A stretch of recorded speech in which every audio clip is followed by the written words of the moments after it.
Today, this morning, I'm bringing a great man of God. Through his life, we have learned so many lessons. మన జీవితాల్లో మనం ఎన్నో విషయాలు ఈ యొక్క గొప్ప వ్యక్తి ద్వారా మనము నేర్చుకున్నాము. దేవుని ప్రియబిడ్డలారా, 62వ కీర్తన ఇది మనం చదువుకుందాము. మొదటి 7 వచనాలను చదువుకుందాం. దేవుని ప్రియబిడ్డలారా, నా ప్రాణము దేవుని నమ్ముకొని మౌనముగా ఉన్నది. ఆయన వలన నాకు రక్షణ కలుగును. ఆయనే నా ఆశ్రయ దుర్గము, ఆయనే నా రక్షణకర్త, ఎత్తైన నా కోట ఆయనే. నేను అంతగా కదిలింపబడను. ఎన్నాళ్ళు మీరు ఒకని పైబడుదురు? ఒరుగుచున్న గోడను పడబోవు కంచెను ఒకడు పడద్రోయినట్లు మీరందరూ ఎన్నాళ్ళు ఒకని పడద్రోయ చూచుదురు. అతని ఔన్నత్యం నుండి అతని పడద్రోయటకే వారు ఆలోచించుదురు. అబద్ధమాడుట వారికి సంతోషము. వారు తమ నోటితో శుభవచనములు పలుకుచు అంతరంగంలో దూషించుదురు. నా ప్రాణమా, దేవుని నమ్ముకొని మౌనంగా ఉండను. ఆయన వలననే నాకు నిరీక్షణ కలుగుచున్నది. ఆయనే నా ఆశ్రయ దుర్గము, నా రక్షణాధారము, నా ఎత్తైన కోట ఆయనే. నేను కదిలింపబడను. నా రక్షణకు, నా మహిమకు దేవుడే ఆధారం. నా బలమైన ఆశ్రయ దుర్గము, నా ఆశ్రయము దేవుని అందే ఉన్నది. దేవుని ప్రియబిడ్డలారా, జాగ్రత్తగా గమనించండి. దావీదు రాస్తున్నటువంటి కీర్తన ఇది ఆఖరిగా ఉన్నటువంటి కీర్తనల్లో ఒక కీర్తన ఇది. అయితే మరి రెండవ భాగముగా మనము 2వ సమూయేలు 23వ అధ్యాయం 7 వచనాలను ధ్యానిస్తాం. దావీదు రచించిన చివరి మాటలు ఇవే. యెషయి కుమారుడు దావీదు పలికిన దేవోక్తి ఇదే. యాకోబు దేవుని చేత అభిషిక్తుడై మహాధిపత్యము నొందినవాడును, ఇజ్రాయేలీల స్తోత్ర గీతములను మధుర గానము చేసిన గాయకుడు నాకు దావీదు పలికిన దేవోక్తి ఇదే. యెహోవా ఆత్మ నా ద్వారా పలుకుచున్నాడు, ఆయన వాక్కు నా నోట ఉన్నది. ఇజ్రాయేలీల దేవుడు సెలవిచ్చుచున్నాడు, ఇజ్రాయేలీలకు ఆశ్రయ దుర్గమగువాడు నా ద్వారా మాట్లాడుచున్నాడు. మనుషులను ఏలినొకడు పుట్టును, అతడు నీతిమంతుడై దేవుని యందు భయభక్తులు కలిగి ఏలును. ఉదయకాలపు సూర్యోదయ కాంతి వలెను, మబ్బు లేకుండా ఉదయించిన సూర్యుని వలెను, వర్షము కురిసిన పిమ్మట నిర్మలమైన కాంతి చేత భూమిలో నుండి పుట్టిన లేత గడ్డి వలెను అతడు ఉండును. నా సంతతి వారు దేవుని దృష్టికి అనుకూలులే గదా. ఆయన నాతో నిత్య నిబంధన చేసి ఉన్నాడు. ఆయన నిబంధన సర్వసంపూర్ణమైన నిబంధనయే, అది స్థిరమాయను. దేవునికి పూర్ణ కాలము, అది నాకు అనుగ్రహింపబడిన రక్షణార్థమైనది. నిశ్చయముగా ఆయన దానిని నెరవేర్చును. ఒకడు ముండ్లను చేత పట్టుకొనుటకు భయపడినట్లు దుర్మార్గులు విసర్జింపబడుదురు. ముండ్లను పట్టుకొనివాడు ఇనుప పనిముట్టునైనను బల్లెపు కోలనైనను వినియోగించును కదా. మనుషులు వాటిలో దేనిని విడువక అంతయు ఉన్న చోటనే కాల్చివేయుదురు. అయితే దేవుని ప్రియబిడ్డలారా, ఈ రెండు భాగాలను మనము గమనించి చూసినట్లయితే నేను 2 అబ్జర్వేషన్స్ నేను మీకు చెప్తాను. ఒకటి, ఈ యొక్క కీర్తన మనం చదివినటువంటి 62వ కీర్తనలో గమనించండి దేవుని ప్రియబిడ్డలారా, దావీదు ఏ విధంగా మరి మాట్లాడుతున్నాడో ఆ విషయాన్ని మనం గమనిస్తాము. And the title that I have given for today's message is man who was raised up high. Man who was raised up high. దేవుని చేత అతి ఉన్నతమైనటువంటి స్థానంలో పెట్టబడినటువంటి ఒక మనుష్యుడు అని మనము నేర్చుకుంటాం. దేవుడు దావీదును ఒక ఎత్తైనటువంటి స్థలంలో పెట్టడము మనము చూస్తాం. దేవుని ప్రియబిడ్డలారా, in English it says, if you see that 2 Samuel verse 23, 2 Samuel 23 chapter verse 1, it says that, now these are the last days of David, the oracle of David, the son of Jesse, the oracle of the man who was raised on high, the anointed of God of Jacob, the sweet psalmist of Israel. Last week we were talking about, who is this opportunist? And I did mention that there's a time, we do not know whether it is for 3 months, 4 months or 5 months, but that time that we know David has actually become an opportunist, so that he grabbed everything and he used it for his selfish motives.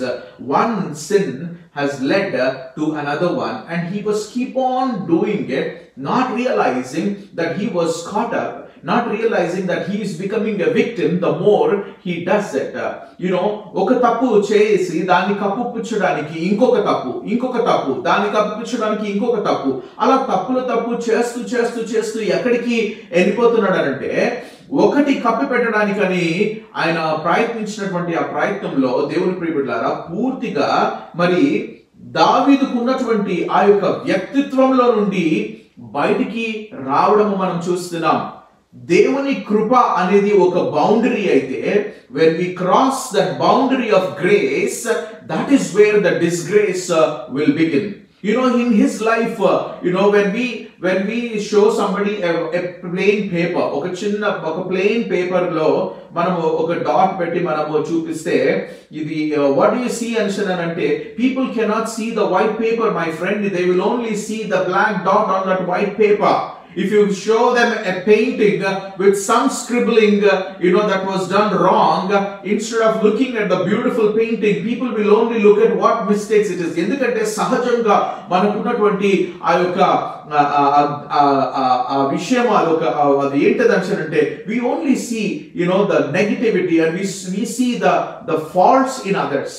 దావీదు విషయంలో కూడా తన జీవితం అంతా కూడా ఒక చిత్రాన్ని చేసి, ఆ చిత్రం ఒకవేళ మనం చూసినట్లయితే, దేవుని ప్రియబిడ్డలారా ఈ రోజు నువ్వు దేన్ని చూస్తున్నావో నాకు తెలియదు, కానీ దేవుడు మాత్రము దావీదు యొక్క హృదయాన్ని చూస్తున్నాడు. దావీదు హృదయమును చూసినటువంటి మన తండ్రి ఈ రోజు మనతో ఏం మాట్లాడుతున్నాడంటే, నేను దావీదును హెచ్చించాను. అవును, దావీదు తప్పు చేశాడు, దావీదును నేను క్షమించాను, ఆయన పశ్చాత్తాపడ్డాడు, క్షమించినాను. అయితే ఆ పాపమును నేను లెక్కకు తీసుకొని రావట్లేదు.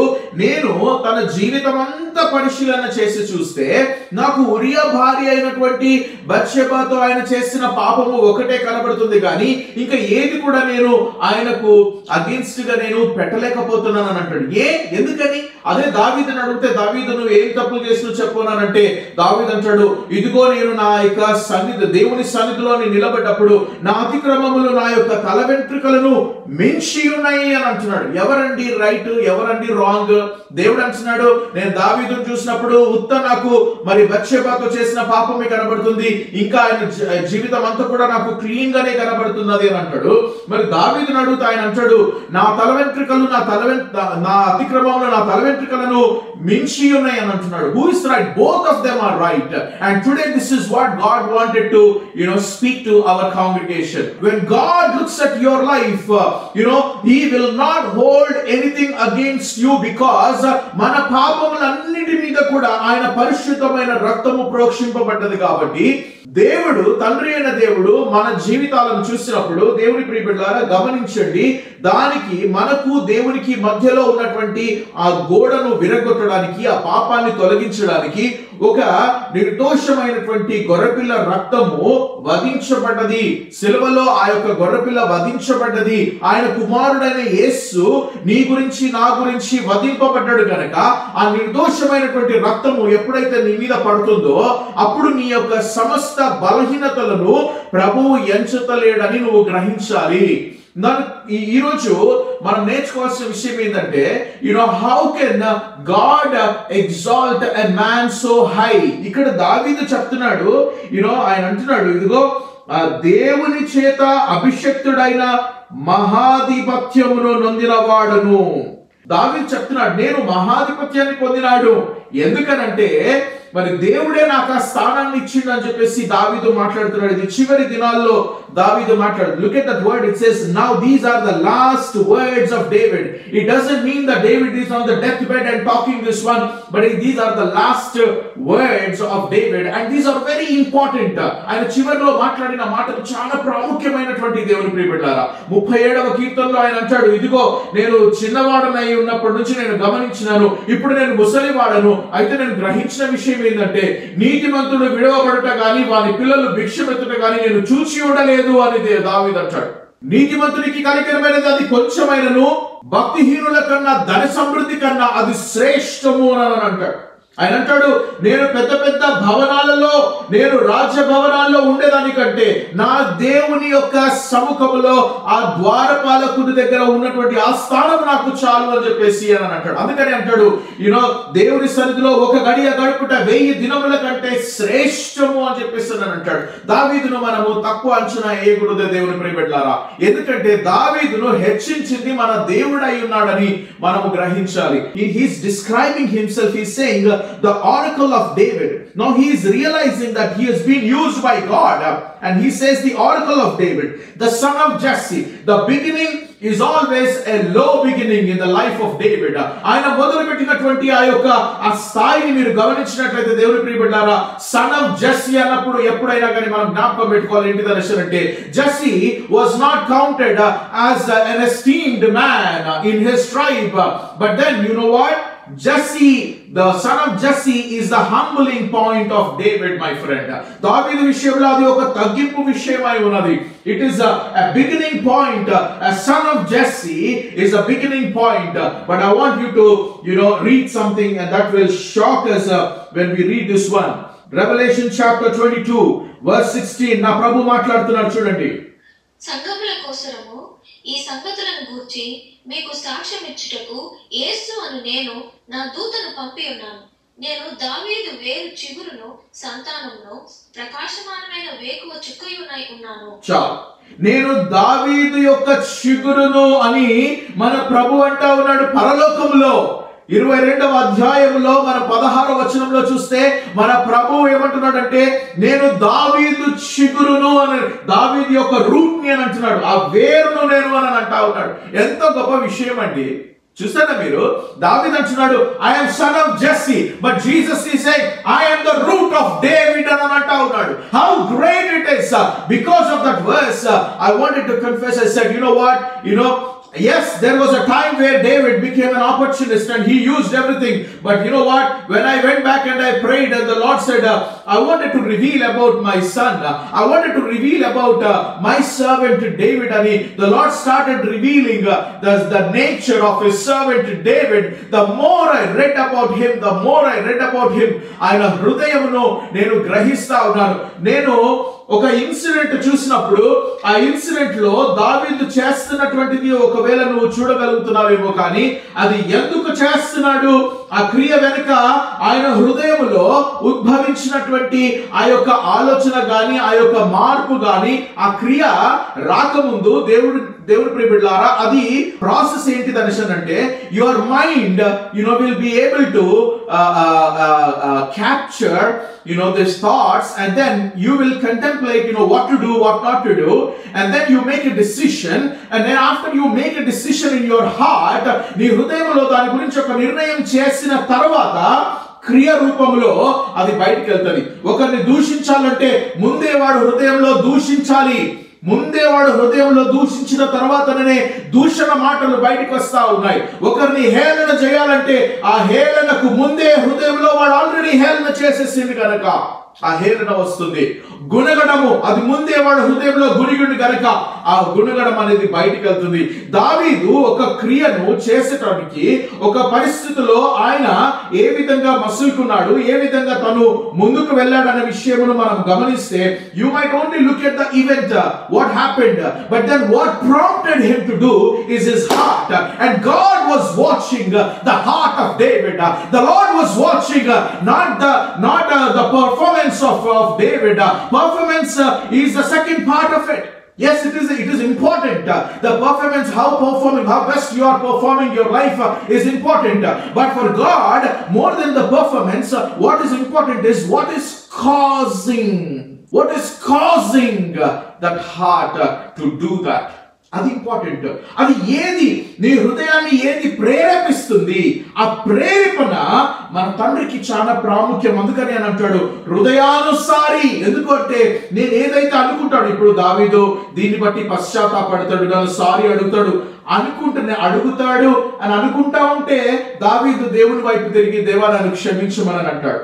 ఈరోజు ఆయన హృదయం ఏంటో నీకు తెలియాలి. ఆయన హృదయం ఎన్నిసార్లు నలిగిపోయిందో నీకు తెలియాలి. ఆ నలిగిపోయిన హృదయమునే ఆయన అంటున్నాడు, ఈ మనిషిని, ఏ మనిషిని, బత్షెబాతో పాపం చేసినటువంటి వ్యక్తిని కాదు. ఆ మనిషి మరణించిండు. That David died, my friend. But today I wanted to talk about this genuine heart which was all the time responding to the promises of God, to the covenants of God, and to the justice of God. That is what is important this morning. 91వ కీర్తన 14వ వచనముని గమనించండి. Because he has set his love upon me, therefore I will deliver him. I will set him on high because he has known my name. అతడు నా నామమును ఎరిగిన వాడు గనక నేను అతనిని ఘనపరచుదును. ఈ రోజు అనుకోవచ్చు, how can God lift me up? How can God give me the promotion? How can God make me to stand and raise me? నన్ను తలగా దేవుడు ఎప్పుడు పెడతాడు అని చెప్పేసి నువ్వు అనుకుంటే, ఈ రోజు ప్రభు నీతో మాట్లాడుతున్నాడు ఏంటంటే, ఆయన నామమును తెలిసినటువంటి వారిని ఆయన హెచ్చిస్తాడంట. What is the meaning of that one? Now that is what will lift you up. నీ పరిస్థితిని చూసి వాటిని వివరించడం కాదు. Many times people talk about their situations. There was a paralytic man was sitting at the pool of Bethsaida, and the Lord comes to him and he said, do you want to be healed? And this fellow, instead of saying, yes, I wanted to be healed, he says, I am not able to get into the water when the angel stirs the water అని చెప్పేసి, అక్కడ దేవదూత వచ్చి ఆ నీళ్లను కదిలించినప్పుడు ఎవడు నన్ను దించడానికి లేరు, నేను వెళ్ళలేకపోతున్నాను, నాకంటే ముందు ఓడ వచ్చి మరి ఆ స్వస్థత పొందుతున్నారు. అవన్నీ కాదు స్టోరీలు అడిగింది దేవుడు. యేసయ్య అడిగింది, నీవు స్వస్థత కోరుచున్నావా అని చెప్పేసి అడుగుతా ఉన్నాడు. What we have to learn is, it's not the situations that you need to explain about. God knows your situation. Matter of fact, God allowed that situation in your life.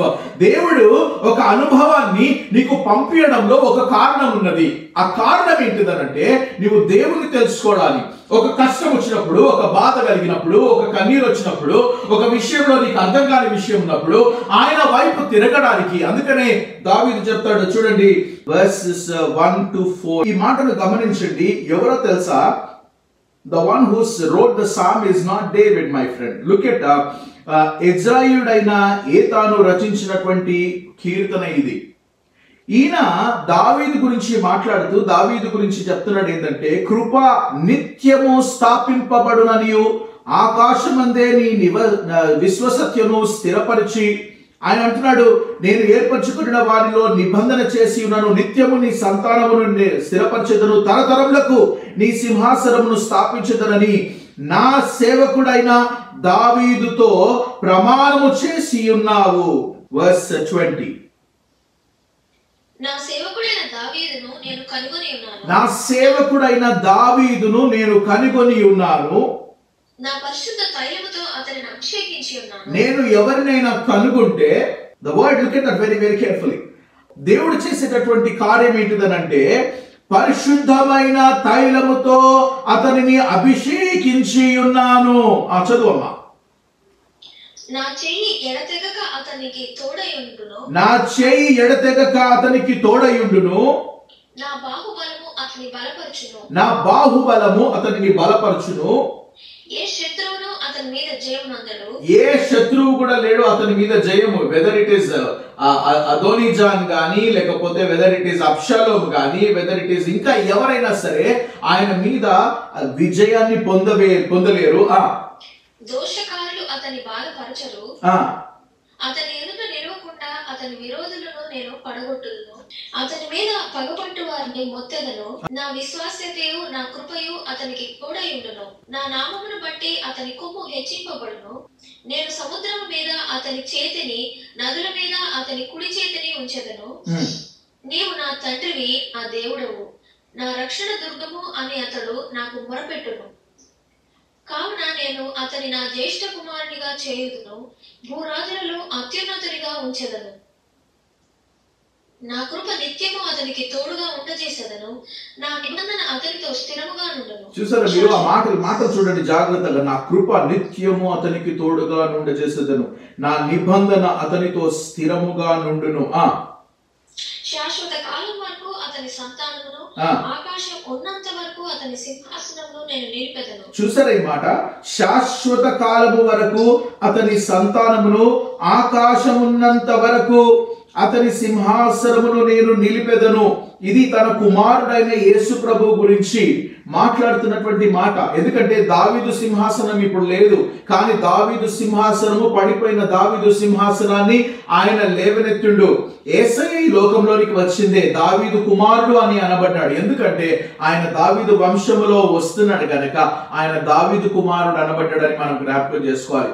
యూదా గోత్రపు సింహము, దావీదు గోత్రములో నుంచి వచ్చినటువంటి మెస్సయ్య గురించి రాయబడుతున్నటువంటిది. అయితే ఆయన స్థిరపరిచినటువంటి ఆ నిబంధన చాలా ప్రాముఖ్యం. 29వ వచనంలో శాశ్వత కాలము వరకు అతని సంతానమును ఆకాశం ఉన్నంత వరకు అతని సింహాసనమును నేను నిలిపెదను.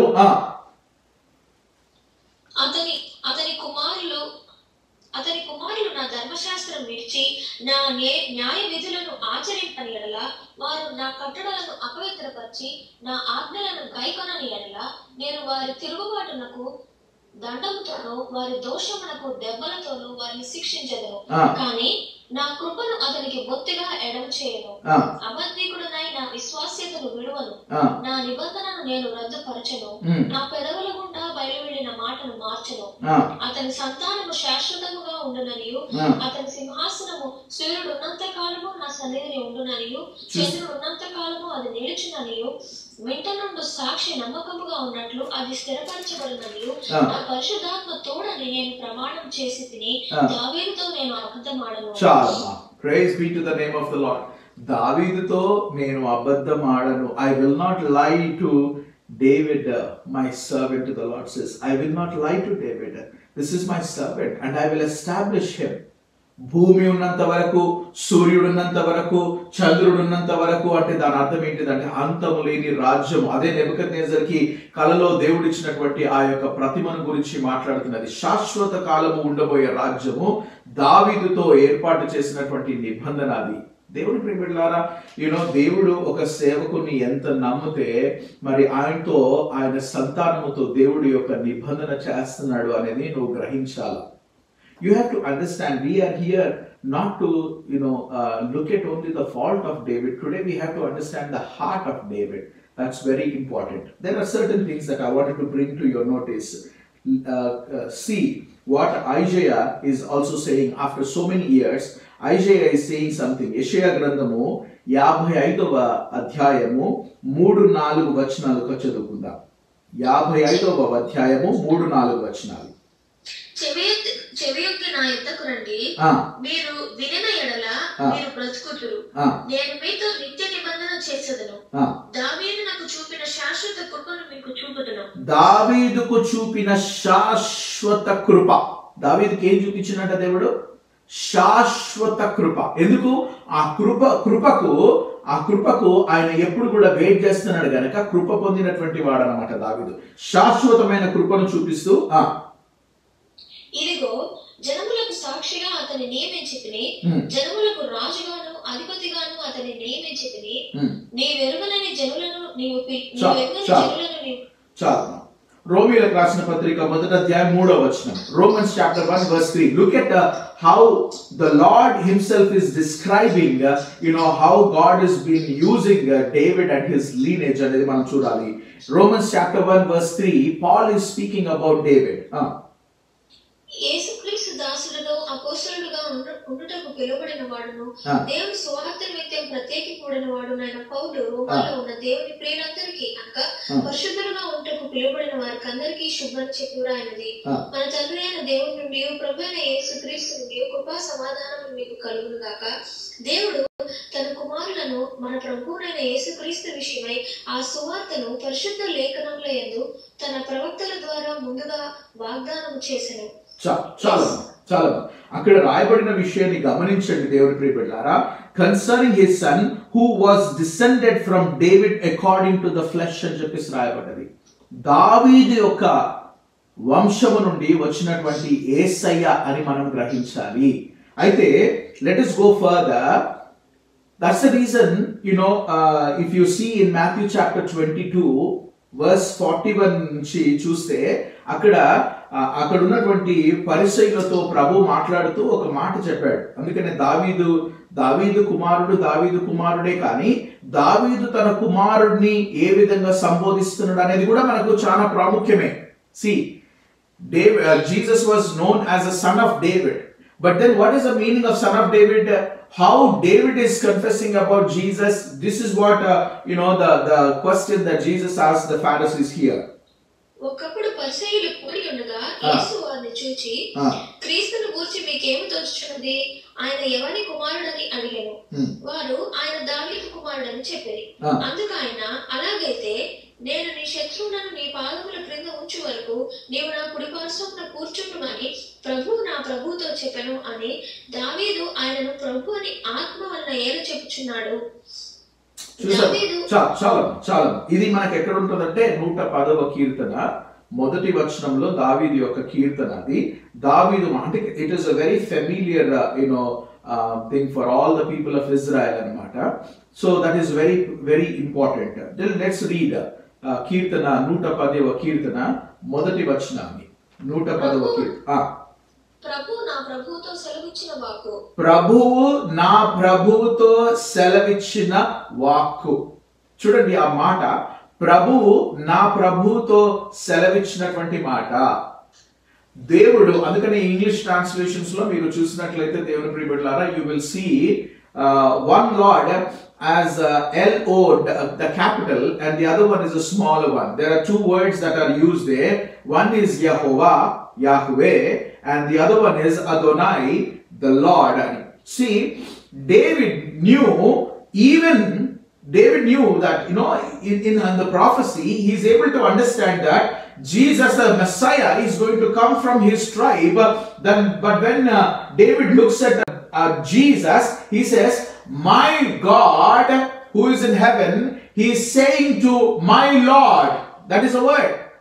My God who is in heaven is saying to my Lord, you sit at my right hand, and then I will make all your enemies as your footstool.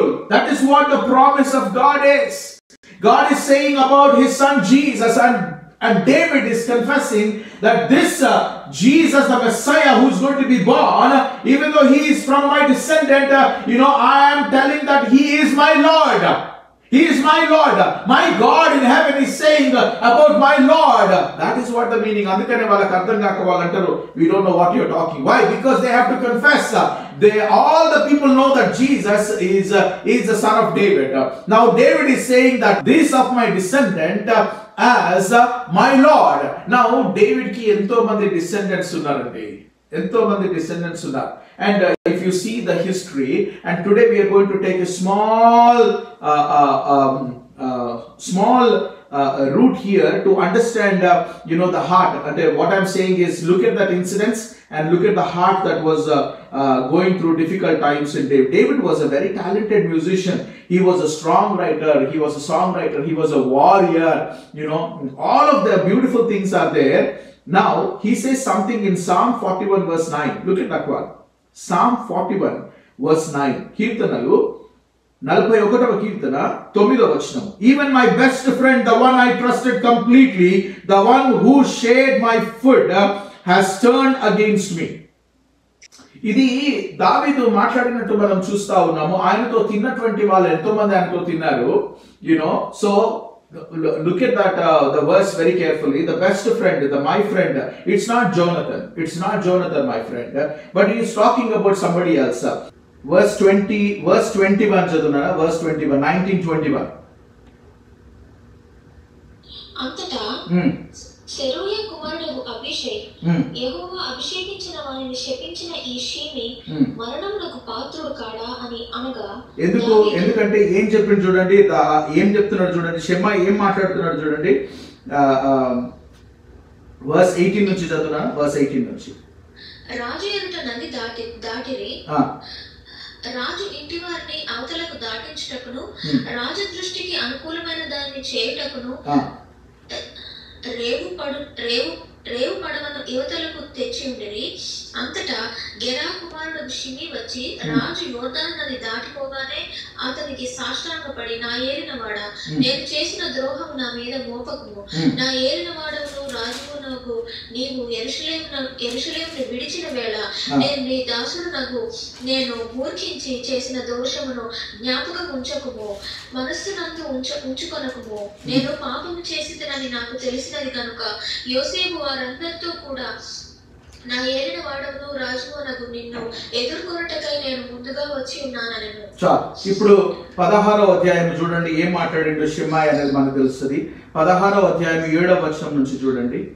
16వ అధ్యాయము 7వ వచనం నుంచి. ఈ షీమి నరహంతకుడా, దుర్మార్గుడా, చీపో నీవి ఏలవలనని నీవు వెళ్ళగొట్టిన సౌలు ఇంటివారి హత్యను యెహోవా నీ మీదికి రప్పించి యెహోవా నీ కుమారుడైన అబ్షాలోము చేతికి రాజ్యమును అప్పగించి ఉన్నాడు.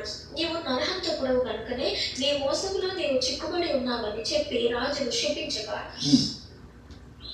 సెరూయా కుమారుడైన అభిషేక్, ఈ చచ్చిన కుక్క నా ఏలిన వాడవును రాజును నాకు నిన్ను శపించనేలా, నీ చిత్తమైతే నేను వారిని చెరబోయి వారి తల ఛేదించి వచ్చేదనను. అందుకు రాజు, సెరూయా కుమారులారా, నీకును నాకును ఏం పొందు, వారిని శపింపనీయుడే, దావీదును శపింపమని యెహోవా వానికి సెలవీయగా, నీవు ఇలాగున ఎందుకు చేయుచున్నావని ఆక్షేపణ చేయగలవాడు ఎవడని చెప్పి అభిషేక్తో తన సేవకులందరితో పలికినదేమనగా, నా కడుపున పుట్టిన నా కుమారుడే నా ప్రాణం తీయజుచుండగా ఈ బెన్యామీనీయుడు ఈ ప్రకారం చేయట ఏమి ఆశ్చర్యము. చూడండి మాట గమనించండి. నా కడుపున పుట్టినటువంటి నా కొడుకే నన్ను ఈ విధంగా చేస్తా ఉంటే ఈ బెన్యామీను వాడు ఆ విధంగా మాట్లాడితే దాంట్లో ఏమి డిఫరెన్స్ ఉంది అని చెప్పేసి అంటాడు. వాని జోలి మానుడే, యెహోవా వానికి సెలవిచ్చి ఉన్నాడు గనుక వానిని శపింపనీయుడే. యెహోవా నా శ్రమను లక్ష్యపెట్టునేమో, వాడు పలికిన శాసనమునకు బదులుగా యెహోవా నాకు మేలు చేయునేమో. అంతటా దావీదును అతని వారును మార్గంలో వెళ్ళిపోయి వారు వెళ్ళిపోవచ్చుండగా షిమి అతనికి ఎదురుగా కొండ ప్రక్కను పోవచ్చు అతని మీదకి రాళ్లు విసురుచు ధూళి ఎగురగొట్టుచూ ఉండెను. చూడండి అమ్మా, గమనించారా దేవుని ప్రియ సంఘమా, what is going on in the heart of David? షిమ్మాయి అనేటోడు రాళ్ళు రువి రాళ్ళతో కొడతా ఉంటాడు, మట్టి ఎత్తిపోస్తా ఉంటాడు, చావురా నువ్వు చావురా, ఇందుకే ఇట్లనే అయింది, నువ్వు సౌలు చేసినటువంటి శాపం నీ మీదకి వస్తుంది, అబ్షాలోము నీ కొడుకు నేను దర్బుతున్నాడు, ఇంకంతే నీ బతంతే అని చెప్పేసి అంటే అక్కడ ఉన్నటువంటి మైటీ మ్యాన్ కొన్ని వేల మందిని చంపినటువంటి వాళ్ళు యుద్ధశూరులు దావీదు ప్రక్కకున్నారు. ఒక్కవేళ దావీదు ఒక్క మాట ఇస్తే షిమ్మాయి అభిషేక్ అంటాడు, ఒక్క మాట సెలవి వాని తల తీసేస్తాను నేను అని అంటాడు. కానీ దావీదు అంటాడు లెట్ హిమ్ గో అని చెప్పేసి అంటాడు. ఆ హృదయం ఎవరిదండి? ఆ హృదయాన్ని బట్టి దేవుడు అతన్ని హెచ్చించినట్టు మనం చూస్తున్నాం. ఇంకా చూడాలంటే if you wanted to see many things have happened. Ahithophel గురించి contraryగా there is somebody that David puts it verse 16 లో చూసినట్లయితే 16:16 2 Samuel 16:16 లో చూస్తే when Hushai the Archite, David's friend, came to Absalom, Hushai said to Absalom, this is all the thing that David asked Hushai to do. Hushai is another character who comes and supports David, but then David says, go and be with my son Absalom and change the plans of Ahithophel and another. Ahithophel was saying, this is a right time for you to send soldiers and you can kill David and ante. He didn't know how to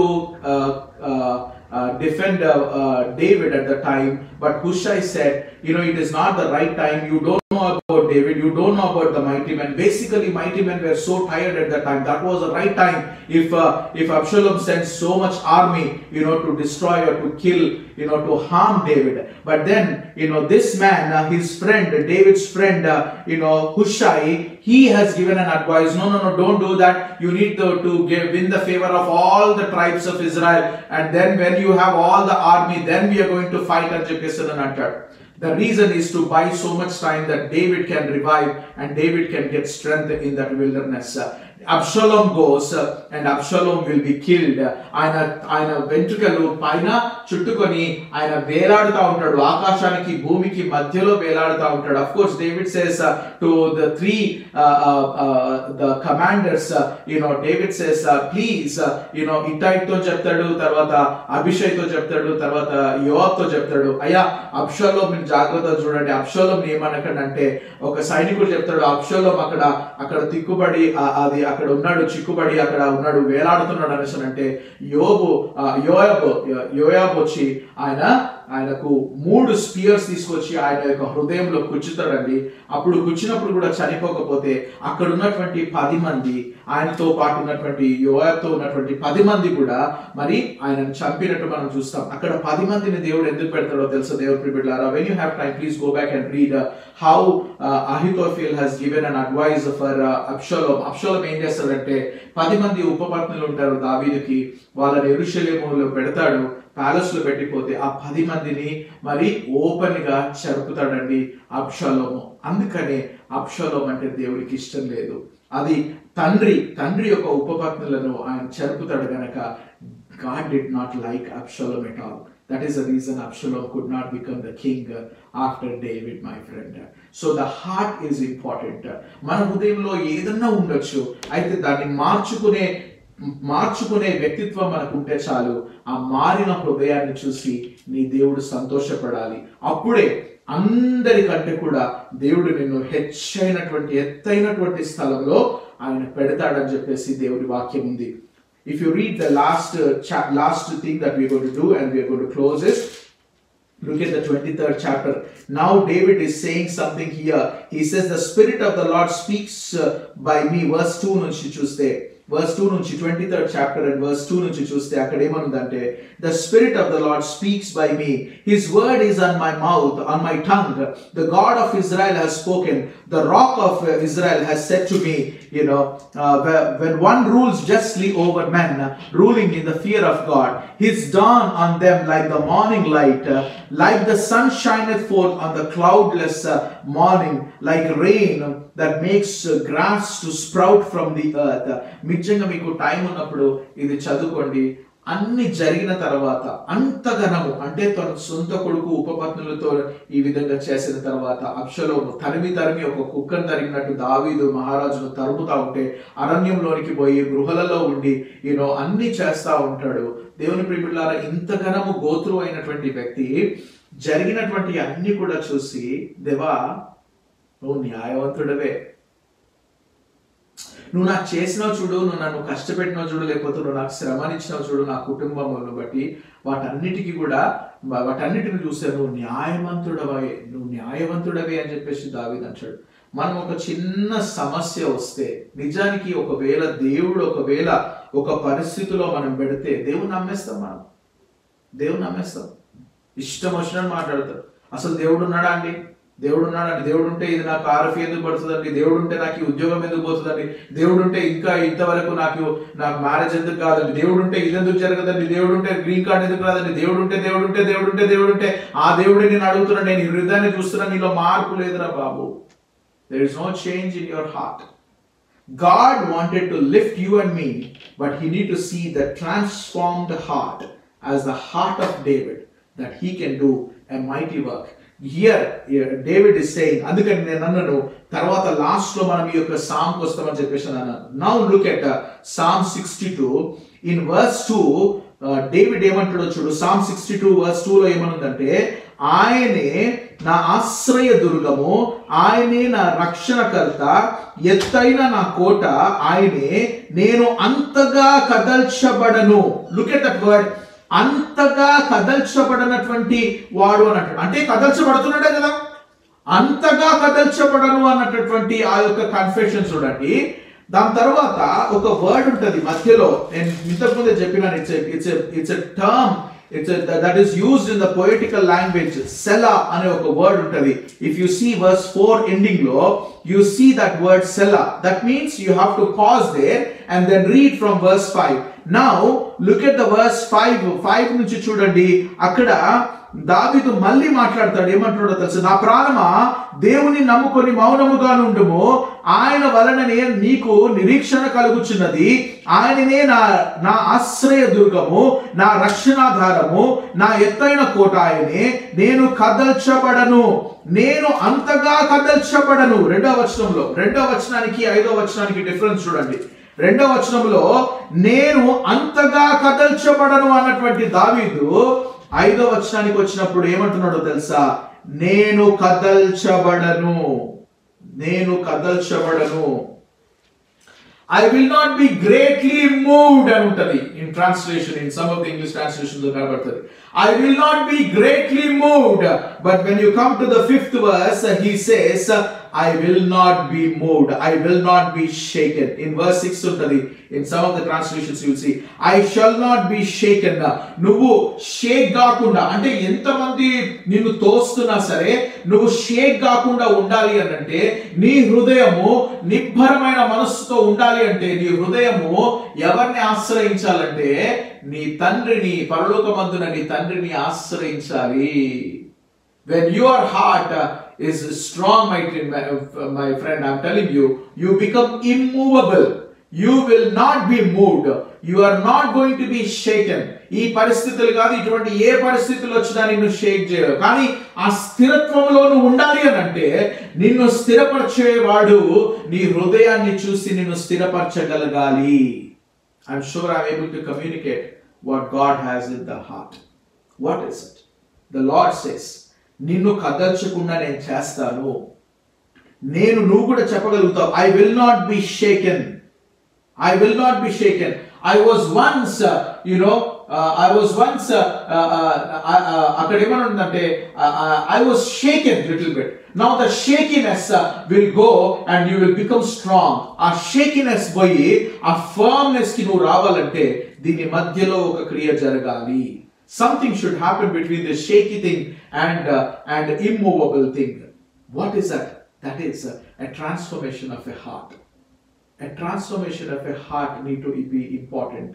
నీ హృదయాన్ని చూసేటటువంటి దేవుడు నిన్ను స్థిరత్వములోనికి నడిపిస్తాడు. నిన్ను immovable గా, unshakeable గా దేవుడు నిన్ను చేస్తాడు. ఆ విధంగా మనల్ని చేస్తానని దేవుడు వాగ్దానం చేస్తున్నాడు. ఈ వాగ్దానం నమ్మినటువంటి వాళ్ళు దేవుని స్తుతించండి, దేవుని ఘనపరచండి. దేవా, ఈ రోజు ప్రభువా మా హృదయాలను గమనించండి అని దేవునితో మాట్లాడాలి. We have to speak to God and say, Lord, here we are. David went through very difficult time, but he was all the time stable in his heart. Yes, one time he did not seek your guidance, and he was in the trap of the enemy. One after the other he was making mistakes.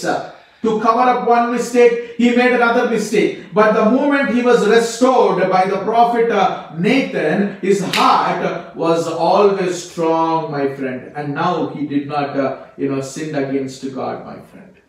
That is the beauty of this King David.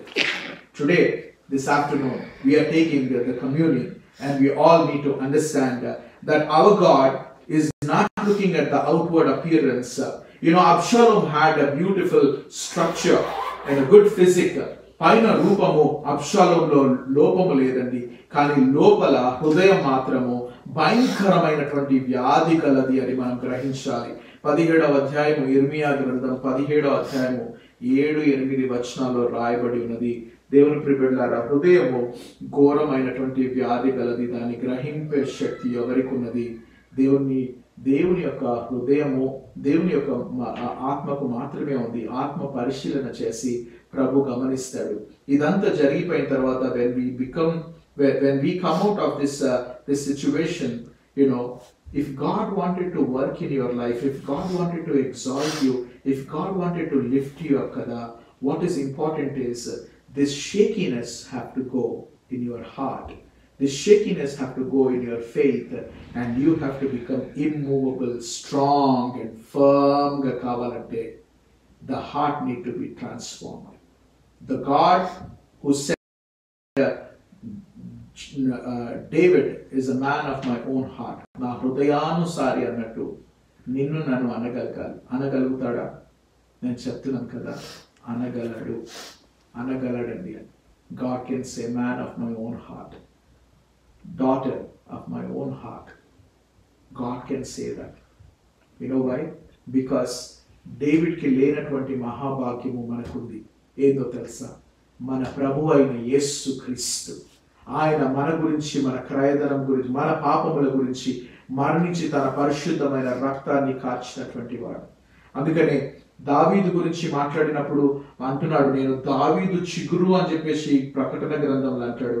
అదే మళ్ళీ సొలొమోనుతో మాట్లాడేటప్పుడు, సొలొమోను ఎందుకో యేసయ్య compare చేసినప్పుడు ఏమంటాడు అంటే మీరు గమనించండి, మత్తయి సువార్త 12వ అధ్యాయంలో అక్కడ మనకు కనబడు 6వ అధ్యాయము 12వ అధ్యాయంలో ఈ రెండు పోలికలు మనకు కనబడతాయి. ఒకసారి అంటాడు, ఈ గడ్డి పువ్వులను చూడండి, ఇవి ఇంత సౌందర్యంగా ఇంత చక్కగా ఉన్నాయి కదా, ఇది సొలొమోను వైభవము కంటే మించినటువంటి వైభవము ఈ గడ్డి పువ్వులకు దేవుడు ఇచ్చిందని అంటాడు. అంటే అక్కడ ఎందుకో మరి సోలమన్ కింగ్డమ్ బయట నుంచి చూస్తే అట్టాసంగా కనబడుతుంది. సాల్మన్ కింగ్డమ్ బయట నుంచి చూస్తే అట్టాసంగా కనబడుతుంది, చాలా మ్యాగ్నిఫిషెంట్ కనబడుతుంది, గోల్డ్ ఉంది, భవనాలు వచ్చినాయి, అన్ని వచ్చినాయి. కానీ దగ్గరికి తీసుకొని పోయి ఆయన హృదయం చూస్తే అక్కడ ఏమని రాయబడ్డదో దేవుని ప్రియులారా తెలుసా మీకు? The word of God says, ఆయన చేస్తున్నటువంటి భార్యలు ఆయన మనస్సును త్రిప్పి ఆయన హృదయాన్ని త్రిప్పేసిండ్రు, ఆయన విగ్రహారాధికుడిగా మారిండు అని చెప్పేసి రాయబడ్డది. దావీదు కుమారుడైనటువంటి సొలొమోను విగ్రహారాధికుడిగా మారడానికి కారణం ఏంటంటే ఆయన హృదయాన్ని మార్చుకోలేక ఆయన తన తలంపుల ద్వారానే వెళ్ళిండు కాబట్టి. అందుకనే Proverbs 3 చాప్టర్లో ఆయన చెప్తాడు ఏంటిదనంటే, lean not on your own understanding, trust in the Lord. I lean on my own understanding and I failed అని చెప్పేసి సోలమన్ చెప్తాడు. ఈ 12th chapter of Matthewలో యేసు ప్రభు చెప్తూ ఇంకో మాట ఏమంటాడు అంటే, సొలొమోను కంటే గొప్పవాడు ఇక్కడ ఉన్నాడు అని అంటాడు. హల్లెలూయా, దేవుని నామముకు స్తోత్రములు. సొలొమోను జ్ఞానం గురించి మీరు విన్నారు కదా, ఆ జ్ఞానం ఇచ్చింది నేనే అని యేసయ్య చెప్తా ఉంటాడు. ఎంత చక్కగా అనిపించింది నాకు దేవుని ప్రియులారా. సో దావీదు రాజ్యాన్ని చూస్తే భయంకరమైనటువంటి విషయాలు జరిగినాయి మనం చూడొచ్చు. దూరం నుంచి భయంకరమైన విషయాలు జరిగినాయి. కొడుకు ఈ విధంగా చేసిండు, బిడ్డ ఈ విధంగా ఇది చేసింది, అవన్నీ కూడా మనకు దూరం నుంచి చూస్తే కనబడుతుంది. ఆయన ఎంతో మందిని మ్యారేజ్ చేసుకున్నాడు, ఉప్పు పత్నులను అక్కడ 10 మందిని పెట్టిండు, ఇవన్నీ కూడా మనకు కనబడుతుంది దూరం నుంచి ఈ చిత్రంలో. కానీ దగ్గరికి వెళ్ళి ఆయన హృదయాన్ని చూస్తే మాత్రము ఆయన హృదయంలో మారు మనసు పొందినటువంటి హృదయము, సంపూర్ణంగా మార్చబడిన హృదయాన్ని దావీదుని మనం చూడగలుగుతాం. రాజ్యం ఎంతో వైభవంగా ఉన్నా, ఏమి ప్రాబ్లమ్స్ లేకుండా తన రాజ్యమంతా నడిపించినట్టే ఉన్నా, లోపలికి పోతే విగ్రహారాధన, వ్యభిచారము, భయంకరమైనటువంటి జీవితాన్ని మనము చూస్తాం దేవుని ప్రియబిడ్డలారా. సో దేవుడు సమూయేలుతో అంటాడు, సమూయేలు నువ్వు పైన ఆకారము చూస్తున్నావు కానీ నేను హృదయాన్ని చూస్తున్నాను. ఒక బాలుడుగా ఉన్నప్పుడే దావీదు హృదయాన్ని చూసి ఈ హృదయం నాకు కావాలి అని అంటాడు. ఈ హృదయాన్ని నేను రాజుగా చేస్తాను, ఈ హృదయాన్ని నేను ఆశీర్వదిస్తానని అన్నాడు. ఈరోజు you might be very insignificant like the son of Jesse అని అన్నట్టు, but then you know what, if God looks at the heart as the Lord looked at the heart of David, I'm telling you, God will start planning for your life and my life. Our lives will become beautiful in the sight of the Lord. May the Lord bless each one of us as we change our hearts and allow God to change our hearts so that we will be prepared for God's abundant blessing in the days to come. దావీదును ఆశీర్వదించిన దేవుడు నిన్ను నన్ను ఆశీర్వదించును గాక. ఈ వాక్యమును మరి దేవుడు మన విడికిడిలో దీవించి ఆశీర్వదించును గాక.